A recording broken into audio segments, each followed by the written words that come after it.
Pemirsa, masih bersama kami di Presisi Pagi. Polda Maluku menggelar rapat koordinasi lintas sektoral bersama instansi terkait untuk kesiapan pengamanan perayaan Natal tahun 2024 dan Tahun Baru 2025. Rakor dilaksanakan di Rupatama Polda Maluku yang dipimpin oleh Wakapolda Maluku Brigjen Pol Samudi, didampingi Kasdam 15, Patimura dan Kankanwil Kemenak Provinsi Maluku. Rakor persiapan pengamanan hari-hari besar keagamaan ini turut dihadiri para pimpinan Forkopimda Maluku atau yang mewakili beserta stakeholder terkait lainnya. Wakapolda Maluku berharap kepada seluruh personel yang akan dikerahkan pengamanan perayaan Natal hingga Tahun Baru agar dapat menjalankan tugas dengan baik dan maksimal. Para personel gabungan baik TNI Polri dan pemerintah daerah yang akan diterjunkan diharapkan mampu memberikan pelayanan yang maksimal kepada masyarakat yang membutuhkan di pos-pos pengamanan. Kepada personel lalu lintas diharapkan agar bisa melakukan sekat dan rekayasa lalu lintas di sejumlah daerah yang berpotensi terjadinya kemacetan, balap liar atau pawai kendaraan bermotor. Wakapolda Maluku juga memberikan apresiasi kepada PT Pelni yang telah menambah 3 kapal untuk mengantisipasi lonjakan pemudik jelang libur Nataru. Kepada instansi terkait lainnya, Wakapolda juga berharap untuk memantau kondisi sembako dan pangan agar tidak terjadi kelangkaan, kenaikan harga, atau adanya penimbunan oleh oknum-oknum yang tidak bertanggung jawab selama libur Nataru.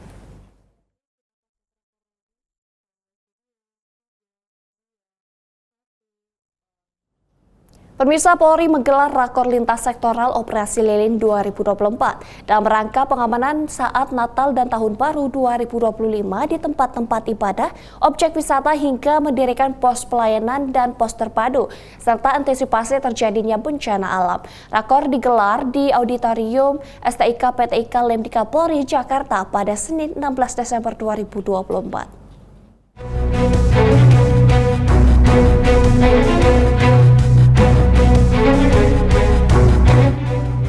Kepolisian menggelar rapat koordinasi lintas sektoral bersama TNI dan kementerian lembaga terkait dalam rangka persiapan pengamanan menjelang Natal dan Tahun Baru 2025 yang dilaksanakan di Auditorium STIK PTIK Lemdiklat Polri Jakarta pada Senin 16 Desember 2024.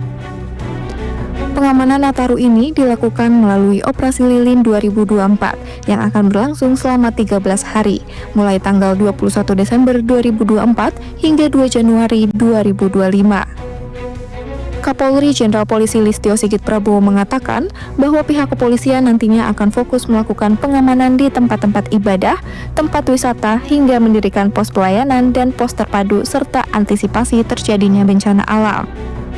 TNI, Polri, dan seluruh stakeholder tentunya akan bergabung bersama dan kita sudah menyiapkan 2.794 posko terdiri dari 1.852 pos PAM, 735 pos pelayanan, dan 207 pos terpadu untuk mengamankan 61.452 objek pengamanan, diantaranya gereja, pusat perbelanjaan, terminal, stasiun, pelabuhan, bandara, objek wisata maupun objek perayaan Tahun Baru.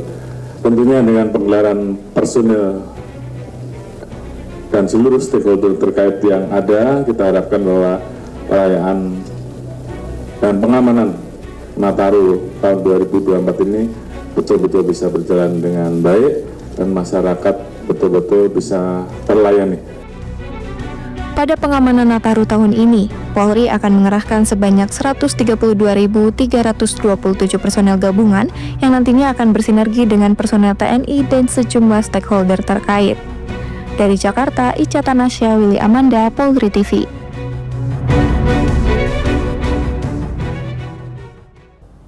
Pemirsa, Korlantas Polri menggelar acara retrospeksi korban kecelakaan lalu lintas yang diadakan di Bundaran HI pada 15 Desember 2024 lalu. Kegiatan ini merupakan wujud gerakan moral agar tidak banyak korban kecelakaan lalu lintas di jalan raya.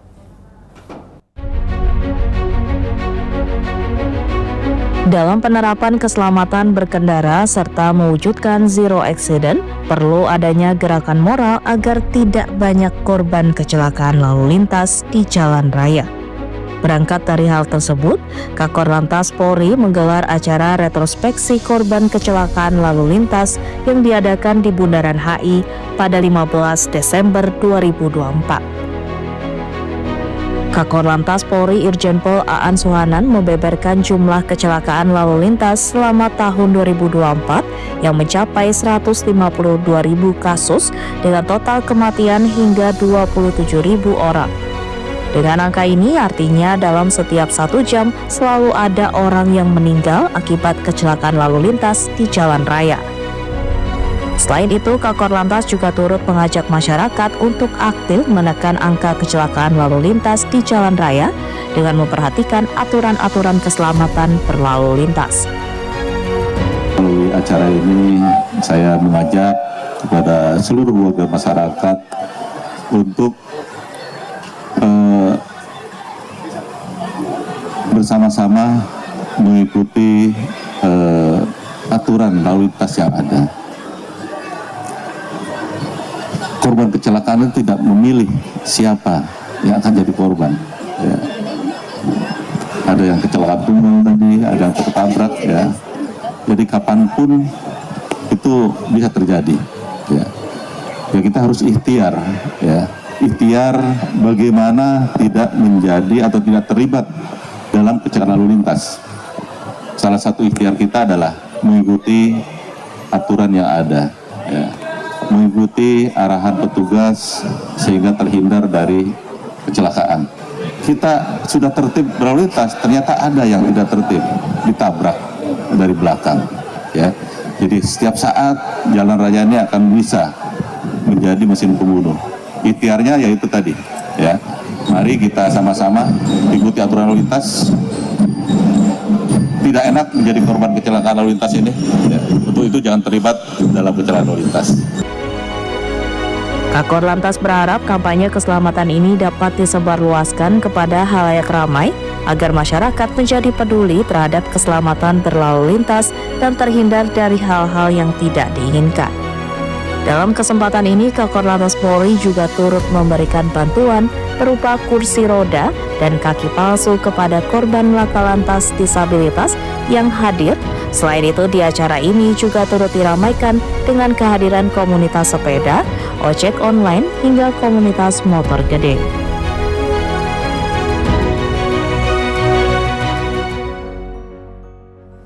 Pemirsa, Kapolri bersama Menteri Pemberdayaan Perempuan dan Pelindungan Anak Selasa 17 Desember resmi meluncurkan Direktorat Tindak Pidana Perempuan dan Anak dan Pidana Perdagangan Orang atau Ditipid PPA dan PPO. Peluncuran unsur pelaksana utama pada Barreskrim Polri ini dilaksanakan di The Tribrata Convention Center Dharmawangsa, Jakarta Selatan. Peluncuran dihadiri para pejabat utama Mabes Polri serta Kadif Humas Polri Irjen Pol Sandi Nugroho dan Direktur Tipid PPA dan PPO Brigjen Pol Desi Andriani. Berikut para peserta para Polda dari Polda jajaran seluruh Indonesia. Acara launching di Tipid PPA dan PPO ini juga dihadiri perwakilan dari Kementerian Sosial dan Kejaksaan Agung RI. Peluncuran di Tipid PPA dan PPO ini diawali dengan diskusi panel dengan tema Gender Mainstreaming Insight, Equality in Action, Insight in Police. Diskusi ini membahas strategi untuk mewujudkan kesetaraan dan keadilan gender dengan mengintegrasikan perspektif kesetaraan gender di dalam semua proses kebijakan. TNI, Polri, dan seluruh stakeholder tentunya akan bergabung bersama dan kita sudah menyiapkan 2.794 posko terdiri dari 1.852 pos PAM, 735 pos pelayanan, dan 207 pos terpadu untuk mengamankan 61.452 objek pengamanan diantaranya gereja, pusat perbelanjaan, terminal, stasiun, pelabuhan, bandara, objek wisata maupun objek perayaan Tahun Baru. Tentunya dengan penggelaran personil dan seluruh stakeholder terkait yang ada, kita harapkan bahwa perayaan dan pengamanan Nataru tahun 2024 ini betul-betul bisa berjalan dengan baik dan masyarakat betul-betul bisa terlayani. Pemirsa, Menteri Pemberdayaan Perempuan dan Perlindungan Anak Arifatul Khoiri Fauzi mengapresiasi kehadiran Direktorat Tipit PPA dan PPO di lingkungan Barreskrim Polri. Menteri Arifatul menilai pembentukan Direktorat Tipit PPA dan PPO di Barreskrim Polri diharapkan dapat menghadirkan kolaborasi antara kementerian dan kepolisian dalam melindungi perempuan, anak, dan kelompok rentan. Sebuah kerjasama yang diharapkan dapat menghadirkan rasa aman serta menekan angka kekerasan terhadap perempuan dan anak serta kelompok rentan. Kementerian Perlindungan Perempuan dan Anak pun memastikan telah siap untuk bersinergi bersama anggota Polri guna melindungi perempuan, anak-anak, dan kelompok rentan dari berbagai ancaman kekerasan. Teman-teman wartawan, pagi hari ini kami dari Kementerian Pemberdayaan Perempuan dan Perlindungan Anak menghadiri undangan launching peresmian Direktorat PPA dan PPO. Ini merupakan komitmen yang nyata, komitmen yang tegas sekali dari Kepolisian Republik Indonesia untuk bersama-sama bersinergi dengan kementerian kami dalam mengurangi kekerasan terhadap perempuan dan kekerasan terhadap anak maupun kekerasan yang dilakukan oleh anak. Kalau tadi telah disampaikan oleh Bapak Kapolri bahwa proses pembentukan Direktorat PPA dan PPO ini membutuhkan waktu yang sangat panjang karena ada beberapa hal yang secara teknis harus dibicarakan secara detail. Alhamdulillah akhirnya terwujud juga Direktorat PPA dan PPO ini, karena sebetulnya Direktorat ini sangat kami butuhkan dalam menyelesaikan persoalan-persoalan yang terkait dengan kekerasan yang dialami oleh perempuan dan anak-anak di Indonesia. Pemirsa, Direktur Tipit PPA dan PPO Barreskrim Polri Brigjen Pol Desi Adriani memastikan pihaknya kini tengah menyiapkan struktur organisasi yang baik dalam direktorat yang dipimpinnya saat ini. Direktorat yang dipimpinnya ini menurut Brigjen Pol Desi akan fokus pada perlindungan anak dan perempuan, termasuk diantaranya anak yang berhadapan dengan hukum, serta kelompok rentan yang berhadapan dengan hukum. Sementara itu dalam kerjanya nanti di Tipit PPA dan PPO Polri, menurut Brigjen Desi akan berkolaborasi dengan berbagai pihak, termasuk diantaranya Kementerian Pemberdayaan Perempuan dan Perlindungan Anak.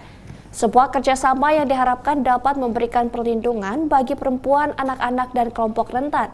Brigjen Pol Desi juga memastikan di tingkat Mabes Polri, direktorat yang dipimpinnya tidak hanya melakukan penindakan, melainkan juga asistensi serta advokasi bagi para korban. Baik, alhamdulillah pagi hari ini kita telah menyaksikan dalam kegiatan Gender Mainstreaming Insight, Equality in Action, and Insight in Policy, di mana salah satu rangkaian kegiatan adalah launching Direktorat Tindak Pidana Pelindungan Perempuan dan Anak dan Pemberantasan Perdagangan Orang Barreskrim Polri.